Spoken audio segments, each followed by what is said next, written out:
Dans cette vidéo, nous allons voir comment ajouter le bloc progression dans un cours sur Moodle. Alors, direction l'ENT et puis le connecteur Moodle. Voilà, j'ai ouvert l'un de mes cours et le bloc progression, il apparaît ici à droite. Donc c'est un petit bloc qui est découpé en fonction des activités des ressources avec un suivi d'achèvement, c'est-à-dire une petite case à cocher manuellement par l'apprenant quand il a terminé de lire ou de consulter, ou automatiquement quand il a effectué l'action requise dans le cours, par exemple déposer un fichier. Donc la petite barre de défilement est découpée en autant de suivi d'achèvement qu'il y a dans le cours.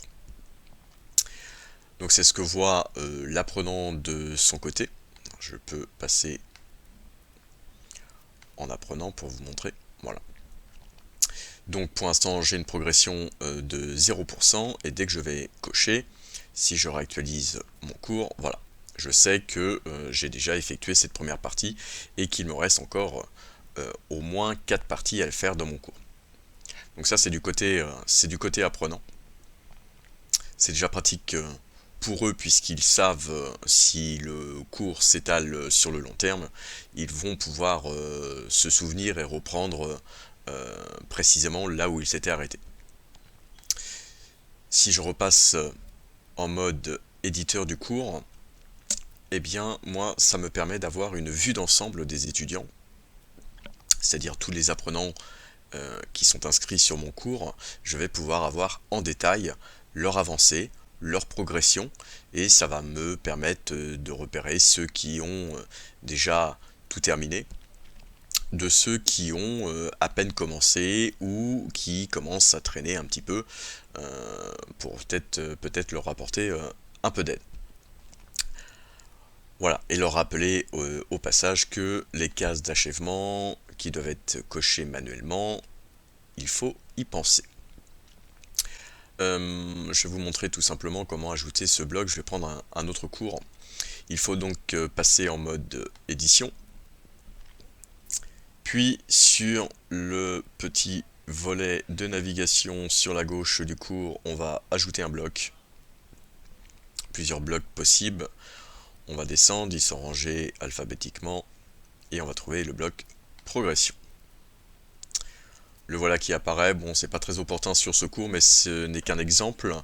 On va pouvoir, avec la roue crantée, aller configurer le bloc progression. Je vous donne un petit peu mes paramètres personnels, en tout cas comment je l'utilise dans mes cours. L'ordre de tri, je mets l'ordre d'apparition dans le cours. C'est-à-dire que les petites briques de la barre de progression sont rangées dans l'ordre d'apparition du cours.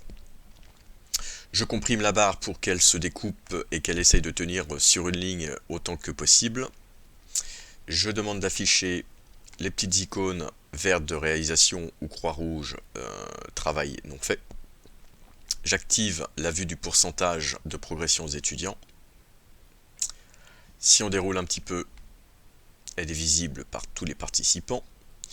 On peut évidemment changer le titre du bloc.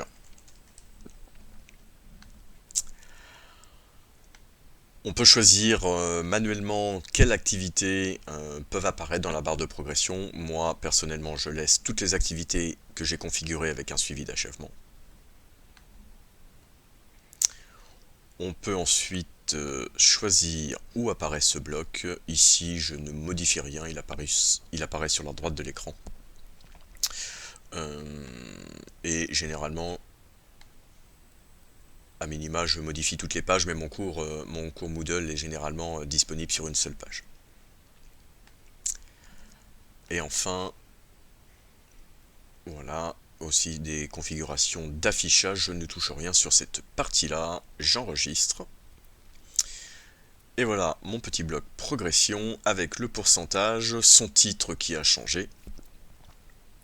Et il est désormais actif et visible par tous. Je peux quitter le mode édition et accéder directement à la vue d'ensemble des étudiants pour voir leur progression.